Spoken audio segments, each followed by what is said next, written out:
بسم اللہ الرحمن الرحیم۔ السلام علیکم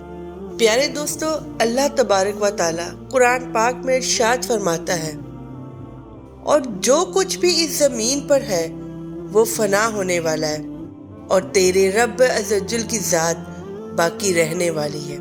جو صاحب جلال ہے اور اکرام کرنے والا ہے۔ پیارے دوستو، جب قرب قیامت پہلی بار سور پھونکا جائے گا تو یہ دنیا تباہ و برباد ہونا شروع ہو جائے گی۔ دنیا کی اس تباہی سے پہلے بہت ساری ایسی نشانیاں ہوں گی جو ظاہر ہو کر پوری ہوں گی، اور جن میں سے بہت ساری نشانیاں آج کے دور میں مکمل ہو چکی ہیں، اور وہ وقت دور نہیں جب قیامت قائم ہو جائے گی۔ پیارے دوستو، جہاں قرب قیامت میں ہر چیز کو فنا کر دیا جائے گا، وہیں قیامت کی ایک بہت بڑی نشانی یہ بھی ہے کہ قرب قیامت خانہ کعبہ کو گرا دیا جائے گا۔ دوستو، آج کی اس ویڈیو میں ہم آپ کو بتائیں گے کہ قیامت کی یہ نشانی کب پوری ہوگی، اور خانہ کعبہ کو کب اور کون گرائے گا، اور خانہ کعبہ کو توڑنے والا شخص کا حلیہ اور شکل و صورت کیسی ہوگی، اور خانہ کعبہ کو توڑنے والے شخص کے بارے میں ہمارے آخری نبی حضرت محمد مصطفیٰ صلی اللہ علیہ وآلہ وسلم نے کیا ارشاد فرمایا، اور قیامت کی اس نشانی کے پورا ہو جانے کے کتنی دیر بعد قیامت قائم ہو جائے گی۔ پیارے دوستو، ان تمام تر سوالات کے جوابات قرآن و حدیث کی روشنی میں اس ویڈیو میں ہم آپ کو بتائیں گے، لہٰذا آپ سے گزارش ہے کہ ہماری اس ویڈیو کو اینڈ تک ضرور دیکھیے گا۔ پیارے دوستو، خانہ کعبہ اللہ تبارک و تعالیٰ کا وہ مبارک گھر ہے جس کی بنیاد اللہ تبارک و تعالیٰ نے اس وقت رکھی جب اللہ تبارک و تعالیٰ نے اس روئے زمین پر نسل انسانی کی بنیاد رکھی اور حضرت آدم علیہ السلام کو اس زمین پر نازل فرمایا۔ پیارے دوستو، حضرت آدم علیہ السلام نے سب سے پہلے خانہ کعبہ کو اپنے مبارک ہاتھوں سے تعمیر کیا، اور اس تعمیر کے اندر حضرت جبرائیل علیہ السلام بھی شامل تھے۔ پیارے دوستو، بے شک اللہ تبارک و تعالیٰ نے خانہ کعبہ کو بے شمار فضیلتوں سے نوازا ہے، اور خانہ کعبہ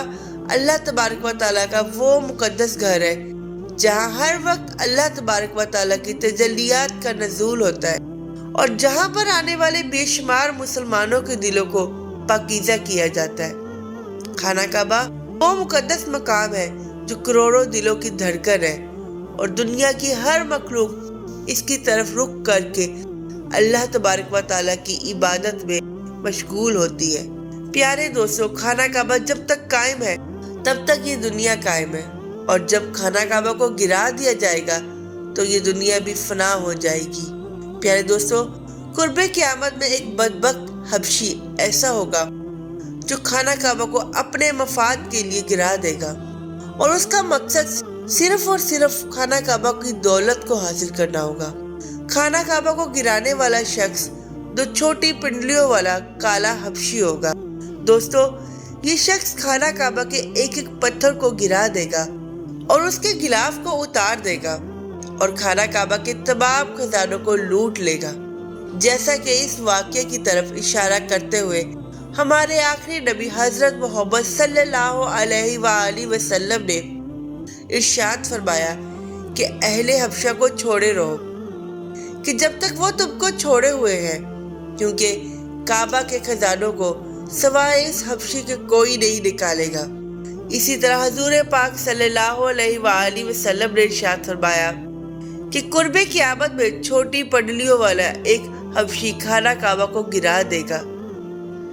جیسا کہ بخاری شریف کے یہ الفاظ ہے کہ حضور پاک صلی اللہ علیہ وآلہ وسلم نے ارشاد فرمایا کہ میں اس کو دیکھ رہا ہوں، وہ کالا ہے اور چوڑی ٹانگوں والا ہے، اور کعبہ کے پتھر کو اکھاڑ اکھاڑ کر پھینک رہا ہے۔ حضور پاک صلی اللہ علیہ وآلہ وسلم اس حبشی کے حلیے کو بیان کرتے ہوئے ارشاد فرمایا کہ اس حبشی کے سر پر بال نہیں ہوگے، اور اس کے جوڑوں میں ٹیڑھا پن ہوگا، ایسا معلوم ہوگا جوڑ اپنی جگہ سے ہٹے ہوئے ہیں۔ مزید حضور پاک صلی اللہ علیہ وآلہ وسلم نے ارشاد فرمایا کہ یہ شخص خانہ کعبہ کو لوہے کے ایک آلے سے شہید کرے گا۔ پیارے دوستوں، بات کرتے ہیں خانہ کعبہ کو آخر کب گرایا جائے گا اور ایسی نوبت کب آئے گی کہ جب یہ شخص خانہ کعبہ پر حملہ کرے گا اور خانہ کعبہ کو گرانے میں کامیاب ہو جائے گا۔ تو اس کے متعلق روایات میں آتا ہے کہ حضور پاک صلی اللہ علیہ وآلہ وسلم نے ارشاد فرمایا کہ جب لوگ خانہ کعبہ کی حرمت کو بھول چکے ہوں گے اور خانہ کعبہ کو عزت و احترام سے نہ دیکھا جائے، حضور پاک صلی اللہ علیہ وآلہ وسلم نے ارشاد فرمایا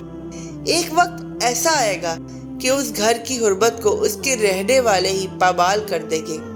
ابو ہریرہ رضی اللہ تعالیٰ عنہ سے روایت ہے کہ حضور پاک صلی اللہ علیہ وآلہ وسلم نے ارشاد فرمایا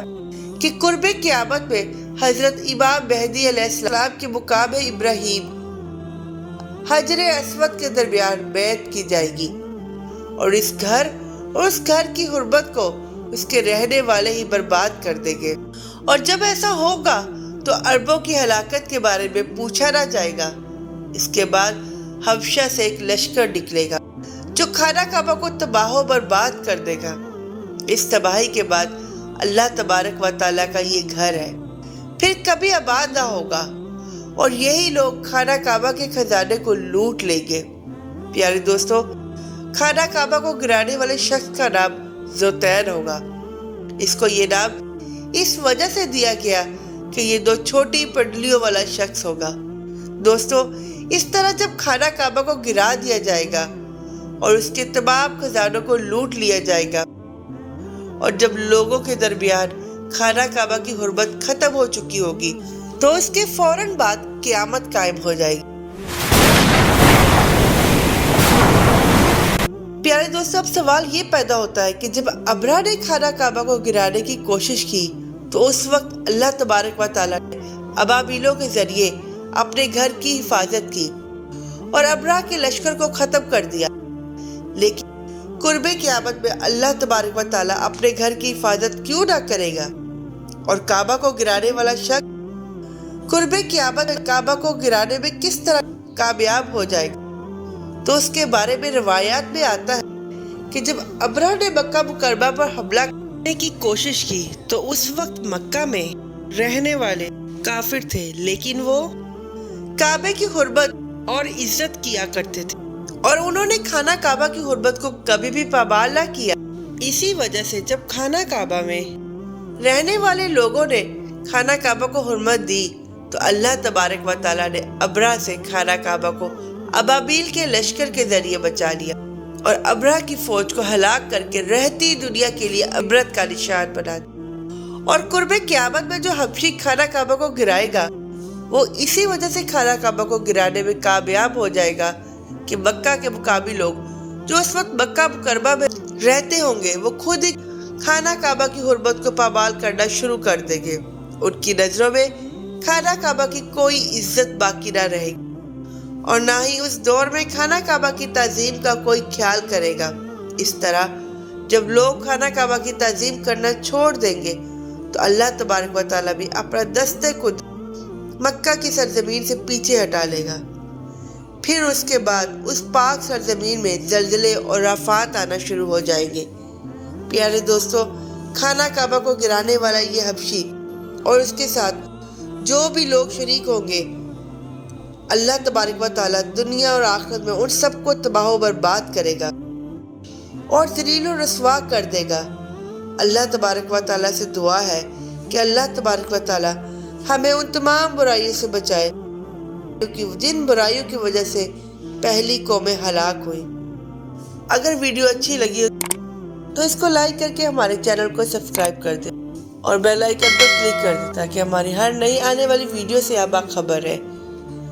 اللہ تعالیٰ آپ سب کو اپنے حفظ ایمان میں رکھے اور اپنے ایمان پر قائم رکھے۔ آمین ثم آمین۔ اللہ حافظ۔